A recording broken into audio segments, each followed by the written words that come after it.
மாடப்பாக்கத்தில் உணவு வணிகர்களுக்கு சிறப்பு பயிற்சி, உணவு பாதுகாப்பு விழிப்புணர்வு முகாம், ஃபுட் சேஃப்டி ட்ரெய்னிங். மாடப்பாக்கம் வியாபாரிகள் நலசங்கம் ஏற்பாட்டில் தமிழ்நாடு அரசு உணவு பாதுகாப்பு மற்றும் மருந்து நிர்வாகத்துறை சார்பில் செங்கல்பட்டு மாவட்ட உணவு வணிகர்களுக்கான விழிப்புணர்வு மற்றும் உணவு பாதுகாப்பு மேற்பார்வையாளர் பயிற்சி நிகழ்ச்சி நடைபெற்றது. மாடப்பாக்கம் அண்ணாநகர் பகுதியில் உள்ள மாடப்பாக்கம் வியாபாரிகள் நலச்சங்க அலுவலகத்தில் நடைபெற்ற இந்த நிகழ்ச்சிக்கு மாடப்பாக்கம் வியாபாரிகள் நலசங்க தலைவர் NC செல்வகுமார் தலைமையேற்றார். சங்க செயலாளர் R வின்சென்ட் மற்றும் பொருளாளர் D தேவராஜ் ஆகியோர் முன்னிலை வகித்தனர். நிகழ்ச்சியில் உணவு பாதுகாப்பு பயிற்சியாளர்கள் அருண் மற்றும் யுவராஜ் ஆகியோர் பயிற்சி வழங்கினர். அவர்கள் உணவு வணிகர்கள் மற்றும் தொழில் முனைவோர்களுக்கு உணவு பாதுகாப்பு விதிமுறைகள், உணவுப் பொருட்களின் தர நிலைகள், சுகாதார நடைமுறைகள், உணவு கையாளும் முறைகள் மற்றும் நுகர்வோர் பாதுகாப்பு தொடர்பான பல்வேறு விழிப்புணர்வு கருத்துக்களை விளக்கினர்.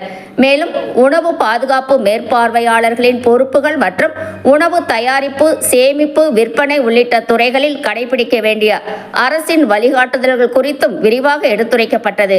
இதில் கலந்து கொண்ட உணவு வணிகர்கள் பயிற்சியின் மூலம் பயனுள்ள தகவல்களை பெற்றனர்.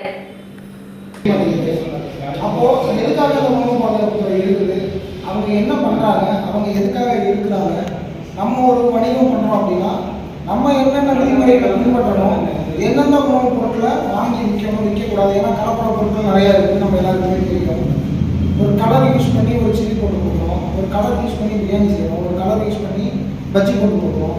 அப்போது இந்த மாதிரியான விஷயங்கள் எல்லாமே நம்ம பண்ணலாமா பண்ணக்கூடாதா, என்னென்ன உணவு பாதுகாப்பு துறையால் கட்டுப்படுத்தப்பட்டிருக்கு அப்படிங்கிறதுக்கான பயிற்சி தான் இது. இதெல்லாம் இந்த உணவு பாதுகாப்பு துறையினுடைய சான்றுகள் எல்லாருமே தவிர்க்க முடியாது. இப்போது அந்த பேக்கிங்கில் பண்ணால் அந்த பொருள் என்னவா இருக்கும், கரெக்டான லைஃப் லைன், செல்ஃப் லைஃப் உங்களுக்கு அதிகமாக வரும். ஓகேங்களா? ஸோ இந்த 3 கேட்டகரி தான் இந்த ஃபுட் ப்ராடக்ட் வந்து யூஸ் பண்ணக்கூடியது. அந்த 3 கேட்டகரியில் இருக்கிற மாதிரி நீங்கள் பயன்படுத்துங்க. இந்த பாலித்தீன் சீட் பிரித்து அது மேலே சூடான பொருளை பார்சல் பண்ணுற வேலையில் இந்த வரைக்கும் தமிழ் விட்டலை வச்சு அதுக்கு கூட நீங்கள் கட்டிடலாம். ஏன்னா விட்டலையில் கட்டினா கிழிஞ்சிருவாங்க, நீங்கள் சேஞ்ச் பண்ணிக்கங்க. இந்த பாலித்தீன் கவர் ப்ராப்ளம் வருதுன்னா இதனால தான் இந்த ப்ராப்ளம் இருக்குது. நம்மளை பொறுத்த வரைக்கும் 50 மைக்ரான் மேலே தான் நீங்கள் தாராளமாக பயன்படுத்திக்கலாம், ஒரு பிரச்சனை இல்லை. இன்னும் ஒரு சில கடைகள் எல்லாமே ஃபுட் சேஃப்டி வந்து சாம்பிள் பண்ணியிருப்பாங்க. மளிகை கடைக்காரங்க மும்பையில் இருக்கலாம், டெல்லியில் இருக்கலாம், சென்னைக்குள்ளே இருக்கலாம், இந்த தேனி, மதுரை எங்கிட்ட வேணா இருக்கலாம். யாரோ ஒருத்தர் தயாரிக்கிறாங்க. நம்ம தான் என்ன பண்ணுறோம், மளிகை கடைக்காரங்க தான் கடைசியாக கன்சியூமருக்கு கொண்டு போய் சேர்க்கணும் அந்த பொருளை. அப்போது ஒரு மேனுஃபேக்சர்லேருந்து கன்சியூமருக்கு போகிறதுக்கு நம்ம தான் கடைசி பாயிண்ட். ஆனால் நம்ம தான் முதல் பாயிண்ட் அப்படின்னா நம்மளுக்கு கிடையாது. நம்மளுக்கு முன்னாடி சூப்பர் ஸ்டாக்கிஸ் இருக்கலாம், டிஸ்ட்ரிபியூட்டர்ஸ் இருப்பாங்க, ஹோல்சேலர் இருப்பாங்க. ஹோல்சேலர் நம்ம ரீட்டைலர் வாங்கியிருக்கலாம். ஸோ ஒரு 4 கை 5 கை நமக்கு மாறி வரும்.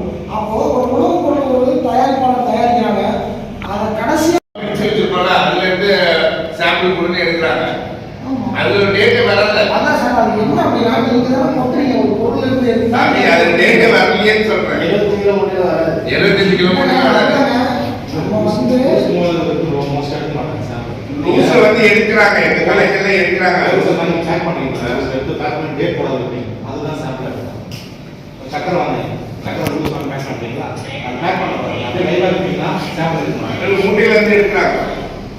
அது சர்வே லிஸ்ட் போடுறோம். மூட்டையில இருந்து தான் நீங்க எடுக்கிறாங்க. அதான் சார், இப்போ வந்து நாங்க பேக்கிங் எடுத்துக்கோங்க, நாங்க எடுக்கணும்னு சொன்னது வேண்டாம்னு இல்லை. இப்போ குக்கரே இருக்கு, சிப்ஸ் இருக்கு, அதுக்கு ஒரு டேட்டு போடணும், எக்ஸ்பைரி டேட்டு போடணும். இது எக்ஸ்பைரி டேட்டுக்கு உள்ள உள்ளது நீங்க விற்கவே கூடாதுன்னு சொல்றீங்க, அது ஒத்துக்கிறோம். இப்போ அரிசி வந்து நாங்க மூட்டையில வச்சிருக்கோம். எங்களுக்கு நாங்க ஒரு 10 நாளைக்கு முன்னாடி வாங்கி வந்து வச்சிருப்போம். 50 கிலோ மூட்டையில 10 கிலோ வித்துட்டோம், 20 கிலோ வித்துட்டோம், 5 கிலோ லாஸ்ட்ல இருக்குது. அதுல சாம்பிள் எடுத்துட்டு இது நீ தப்பு அப்படின்னு சொன்னா நாங்க எக்ஸ்பைரி டேட் போட்டுதாங்க போட மாட்டாங்களே. 25 கிலோ சிப்பம் போடுவாங்க. மேனுஃபேக்சரர் போடுவாங்க. அதான் சார், இப்போ ஒன்றும் இல்லை. இப்போ நீங்கள் கொட்டி வச்சிருக்கீங்க, அந்த சாம்பிள் எடுத்துட்டாங்க, விற்பனையாளர் உங்களை கூப்பிடுறாங்க. இப்போ உங்கள் பேரை ஏன் சேர்க்கிறாங்க, தயாரிப்பாளர் ஏன் சேர்ப்பாங்க தானே. அந்த சாம்பிள் நீங்கள் வச்சிருக்கோம். இல்லை தயாரிப்பாளர் கொடுங்க. நீங்கள் ஒரு டிஸ்ட்ரிபியூட்டர் வாங்கினீங்கன்னா நீங்கள் பில்லு வாங்கிருக்கணுங்களா? நான் பில்லு வாங்கியிருக்கேன்னா இந்த பாரியா 2,000 டிஸ்ட்ரிபியூட்டர் 2,000 வாங்கினேன், அவரையும் கூப்பிடு அப்படின்னு நீங்கள் சேர்க்க முடியும். நீங்க வித்தவுட் பில் வச்சிருந்தீங்க அவங்க யாரு பில்லு வச்சிருப்பாங்க இல்லைன்னு சொல்லல. வித் பில் வச்சிருந்தீங்க அதனால பில்லு டாடா பில்லா கம்பெனியா இருந்தா என்ன சரி சரி இப்ப பண்ணுவீங்க? கரெக்டான பாயிண்ட் வந்துட்டீங்க. இப்ப கரெக்டான பாயிண்ட் சொல்றீங்க. இப்ப அரிசி மூட்டை ரூல்ஸ்லயோ உளுந்து மூட்டை ரூல்ஸ்லயோ வச்சிருந்தா அது கூட பில்லு வச்சுக்குவாங்கன்னு சொல்லுங்க. பில்லு வச்சு சொல்லலாம். அது சொல்லுங்க எல்லாருக்கும் அவேர்னஸ். அதுதான் முக்கியமான பாயிண்ட். அதுதான். ஏன்னா யாராச்சும் வந்து சாம்பிள் எடுத்தா இன்னைக்கு டேட்ல இந்த அது பாக்கெட் போட்டு வைப்ப அது மாதிரி அந்த பாக்கெட் போடக்கூடாது அந்த கவர்லேயே வச்சிருக்காங்க ரூல்ஸ் வச்சு நிக்கலாம். அது கூட பில்லு நான் இன்னைக்கு டேட்ல தான் இந்த இது வாங்கினேன் அப்படிங்கறத வச்சு பேக்கெட் போனீங்கன்னா மிச்சம் கொடுத்துருக்கலாம். பொட்டலம் போட்டீங்க, என்ன வேணா பண்ணலாம். ஏன்னா அதெல்லாம் வேல்யூ பண்ணிடுவாங்க. அந்த மாதிரி தான் சாம்பிள் தான். அதான் இப்ப சொல்ற பாயிண்ட் கரெக்ட். அதுதான் சொல்றேன். அதாவது சார் நீங்க ஒரு மளிகை கடையில நீங்க அப்படியே மூட்டையா வாங்கியும் நீங்க விற்கலாம், மூட்டையை ரெண்டா பிடிச்சு பாதையாவும் நீங்க விற்கலாம், 100 கிராம் கூட வித்துக்கலாம். அதை பத்தி நீங்க பிரச்சனையே கிடையாது. அதை நம்ம எப்படி வேணா வித்துக்கலாம். ஆனா நீங்க ஒரு டீலர் இருந்து வாங்குறீங்க பாத்தீங்களா, அதுக்கு ப்ராப்பர் இன்வாய்ஸ் வந்து என்ன பண்ணிடுவோம், நம்ம வாங்கி வச்சிருந்தாங்கன்னா சரி நீங்க எடுத்துக்கங்க. நீங்க கேஸ் ஆனாலும் டிஸ்ட்ரிபியூட்டரை நீங்க பில்லு வச்சிருந்தீங்கன்னா என்ன பண்ணுவாங்க, டிஸ்ட்ரிபியூட்டரையும் அதை சேர்த்துருவாங்க. விற்பனையாளர் இவரு, விநியோகஸ்தாளர் இவரு, தயாரிப்பாளர் இவரு என்ன பண்ணிடுவாங்க, சேர்த்துருவாங்க. இல்ல ஹோல்சேலர் இடையில இன்வால்வ் ஆகிருந்தாலும் ஹோல்சேலரையும் சேர்த்துருவாங்க. இப்போ ஒரு ஹோட்டலில் எடுக்கிறோம், ஒரு ஃபுட் பாய்சன் ஆகிடுச்சு அப்படின்னா அவங்க மசாலா வாங்கினாங்க பார்த்தீங்களா, மசாலாவில் ப்ராப்ளம் இருக்குது, இல்லை அவங்க ஊற்றின ஆயில் தான் ப்ராப்ளம் இருந்திருக்குது, ஆயில் கெட்டு போனதுனால தான் வந்து அந்த உணவு வந்து பாதிப்புக்குள்ளாயிடுச்சு, அதை சாப்பிட்டு தான் அவங்க பாதிப்பு ஆகிட்டாங்க அப்படின்னா அந்த ஆயில் யார்கிட்ட வாங்கினீங்கன்னு கேட்பாங்க. மளிகை கடைக்காரன் வாங்கினியா, மளிகை கடைக்காரன் சேர்த்து மளிகை கடைக்காரன் நான் எங்கேங்க, நான் வியாபாரிங்க, நான் வாங்கி தான் விற்கிறேன், நீங்கள் சொன்ன கம்பெனியில் நீங்கள் சொன்ன ப்ராடக்ட் தான் வாங்கிட்டேன்னா அப்போ நீங்கள் யார்கிட்ட இருந்து வாங்குறீங்க, அதான் நீங்கள் கொடுங்க. சரி டிஸ்ட்ரிபியூட்டர் நான் வாங்கி டிஸ்ட்ரிபியூட் பண்ணியா, தயாரிப்பாளர் அவருக்கு எல்லாரையுமே சேர்த்துருவாங்க. ஒரு உணவு பாதுகாப்புத்துறையினுடைய சட்டம் வந்துருச்சுனாலே அது யாராக இருந்தாலும் என்ன பண்ணுவாங்க, சேர்த்து தான் ஆகணும். வித்து நம்ம ப்ராப்பர் எவிடன்ஸோட இருக்கணும். இப்போ நீங்கள் சொல்கிற மாதிரி அவங்க நீங்கள் டீலர் இருந்தோ டிஸ்ட்ரிபியூட்டர் இருந்தோ ஒரு பில்லு வாங்கினா பில்லு வாங்காட்டி நம்ம தான் தப்பு. அப்போ என்ன பண்ணுவோம், நம்ம தான் முதல் குற்றவாளி. அப்போ நம்ம மேலே தான் அது பிரச்சனை. அதனால தான் வெண்டார் லைசன்ஸ்ன்னு சொல்லுவாங்க எஃப்எஸ்எஸ்ஐ பொறுத்த வரைக்கும். நீங்கள் ஒரு மாஸ் கேட்டரிங் பண்ணுறவங்க அதெல்லாம் நீங்கள் பார்த்துருந்துருக்கலாம், உங்களுக்கு தெரியும்.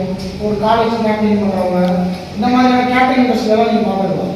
அவங்க ஒரு டீலருக்கு வந்து பால் எனக்கு டெய்லி ஒரு 500 லிட்டர் பால் வேணும்னா முதல்ல அந்த டிஸ்ட்ரிபியூட்டரோட லைசன்ஸை வாங்குவாங்க. இது உண்மையாலுமே எஃப்எஸ்எஸ் லைசன்ஸ் வச்சிருக்காங்க, அவங்க குடோன் எப்படி இருக்குது அப்படின்றதெல்லாம் என்ன பண்ணுவாங்க, செக் பண்ணி அந்த வெண்டாரோட லைசன்ஸை வாங்கி இவங்க ஃபைல் பண்ணிடுவாங்க.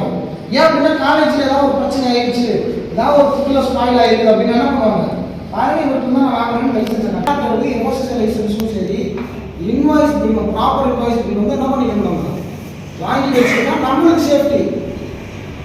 ஒரு மினிமம் ஒரு 6 மாதத்துக்கு உண்டான பில்லாவது நம்ம என்ன பண்ணி வச்சுக்கணும், ஃபைல் பண்ணி வச்சுக்கணும். ஒரு ஹோல்சேலர் டிஸ்ட்ரிபியூட்டர் வாங்கும்போது அவங்களோட லைசன்ஸ் வாங்கி நம்ம பார்க்கணும். உண்மையாலுமே ஆகுதானா, இல்லை ஏதாவது ஃப்ராட் வேலை பண்ணுறவங்களா, இல்லை ஏதாவது மார்க் ப்ராக்டிஸ் பண்ணுறவங்களா என்ன பண்ண முடியும், நம்ம அப்போ தான் தெரிஞ்சுக்க முடியும். ஏன்னா ஒரு 10 டீச்சர் கொண்டு கொடுப்பான், ஒருத்தர் 3 ரோசஸ் கொடுக்கலாம், 4 ரோசஸ் கொண்டு கொடுப்பான், 5 ரோஜா கொண்டு கொடுப்பான். அவன் உங்களுக்கு பார்த்தாலே தெரிஞ்சிடும் அதில் லைசன்ஸ் நம்பர் போட்டுருவாங்க, ப்ராப்பர் அட்ரஸ் இருக்காது, எதுவுமே இல்லாமல் இருக்கும். ஸோ அந்த மாதிரியான ப்ராடக்ட்லாம் என்ன பண்ணக்கூடாது, நம்ம வாங்கி நம்ம சேல்ஸ் பண்ணக்கூடாது. நம்மளுக்கு அந்த இதை செக் பண்ணி நம்ம தெரிஞ்சுக்கணும். ஸோ அது ரொம்ப ரொம்ப ரொம்ப ரொம்ப முக்கியம். இப்போ 15 வருஷம் 20 வருஷம் வரைக்கும் நீங்கள் எடுத்துக்கலாம் அப்படின்னு ஒரு ஆப்ஷன் கொடுத்துருக்குறாங்க.